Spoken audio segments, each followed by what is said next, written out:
Naiproklama na ng Commission on Elections ang mga party list na pumalit sa Duterte Youth. Samantalang nangako naman si Pangulong Ferdinand R. Marcos Jr. na mas pagbubutihin pa ang trabaho kasunod ng pag-akyat ng kanyang satisfaction rating. Yan at iba pa sa Express Balita ni Floyd Brands.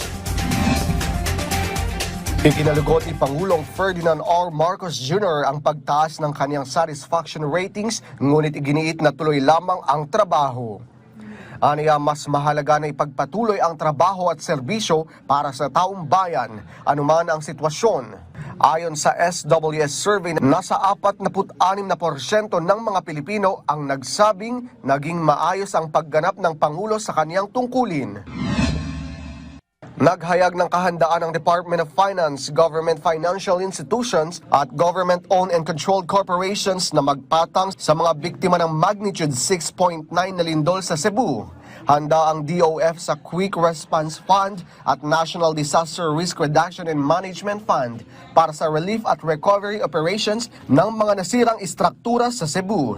Handa rin ang SSS, GSIS, Pag-ibig at Land Bank na magpautang sa mga naapektuhan ng lindol. Pinadalhan ng subpina ng Independent Commission for Infrastructure si resigned ACO Bicol Representative Zaldico, kaugnay sa investigasyon sa mga anomalya sa flood control projects. Ito ay kahit na wala si Ko sa bansa at hindi na ngayon mahanap. Ayon kay ICI Executive Director Attorney Brian Keith Hosaka, wala pang tugon sa imbitasyon ang kampo ni Ko.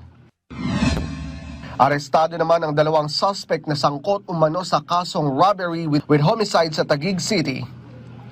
Kinilala ang mga suspect na sina Laser Ken Larion at Aizen Kedler Larion, kapwa residente ng Purok 5, Barangay Lower Bikutan.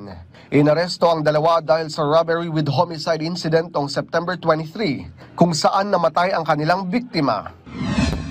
Ipinoklama ng Commission on Election ang tatlong party list organizations na ipinalit sa nabakanteng pwesto ng na-disqualify na Duterte Youth Party List. Pinoklama ay sina Raymond Estrella ng Abono Party List, Alfred Co. de los Santos ng Ang Probinsyano Party List at Arthur Cuyayap ng Murang Kuryente Party List. Floyd Brands para sa Pambansang TV sa Bagong Pilipinas.